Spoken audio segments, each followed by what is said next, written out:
Hello बच्चों, चलिए इस प्रश्न को देखते हैं। सोडियम परमाणु का प्रथम उत्तेजन विभव 2.1 वोल्ट है। इस परमाणु द्वारा उत्सर्जित प्रकाश की तरंग दैर्घ्य ज्ञात कीजिए।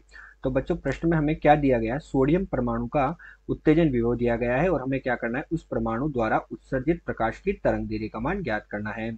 तो चलिए बच्चों, सर्वप्रथम हम देखते हैं मुख्य अवधारणा।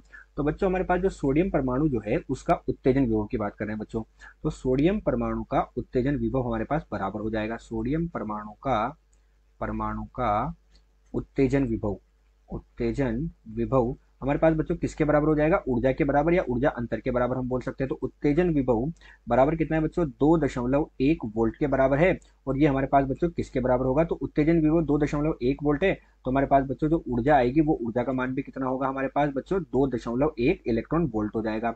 ऐसा क्यों हुआ बच्चों? उत्तेजन विभव और ऊर्जा का मान बराबर है, तो बच्चों हमारे पास विभव होता है V बराबर कितना? E बटे क्या होता है? आवेश क्यू होता है। ई ऊर्जा हो गई, आवेश क्यू। अगर यदि ऊर्जा हमारे पास इलेक्ट्रॉन वोल्ट में है और आवेश अगर इलेक्ट्रॉन है, तो ऊर्जा तो इलेक्ट्रॉन वोल्ट में हुई, आवेश इलेक्ट्रॉन है, तो हमें विभव किसमें मिल जाता है बच्चों? वोल्ट में प्राप्त हो जाता है। तो जो दिए गए विभव का मान है वो ऊर्जा के तो बराबर होगा, लेकिन ऊर्जा का मान इलेक्ट्रॉन वोल्ट में होगा और विभव का मान वोल्ट में होगा। इस प्रकार हमारे पास बच्चों किसका मान मिल गया? हमें ऊर्जा का मान मिल गया। अब हमारे पास बच्चों जो तरंग दैर्घ्य होती है वो क्या होती है? तो हम जानते हैं बच्चों कि हमारे पास जो ऊर्जा होती है उसका सूत्र होता है फोटोन की ऊर्जा। ई बराबर हमारे पास होता है बच्चों एच सी बटे लेमडा के बराबर, जहां एच क्या है हमारे पास? प्लांक नियतांक होता है। सी हमारे पास प्रकाश का वेग है, तो एच हमारे पास क्या है यहाँ पर? प्लांक स्थिरांक होता है।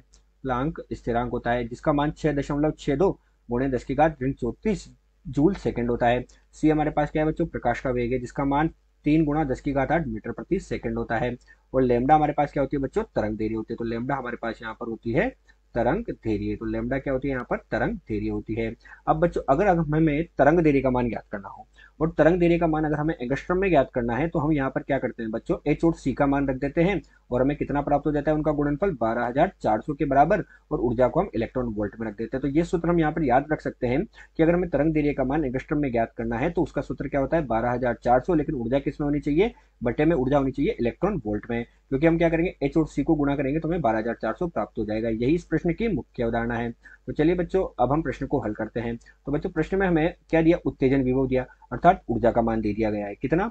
ऊर्जा का मान हमें यहाँ पर दिया है 2.1 वोल्ट के बराबर। तो अब हम इसको हल करेंगे। तो लेमडा तरंग दैर्घ्य का मान बच्चों में कितना प्राप्त हो जाएगा? 12,400 बटे में हमारे पास बच्चों इसका मान कितना है? 2.1 है। तो तरंग दैर्घ्य में एंगस्ट्रॉम में प्राप्त हो जाएगी। तो तरंग दैर्घ्य का मान बच्चों हमें यहाँ पर कितना प्राप्त हुआ? हमें प्राप्त हुआ बच्चों 5,904.76 एंगस्ट्रॉम के बराबर।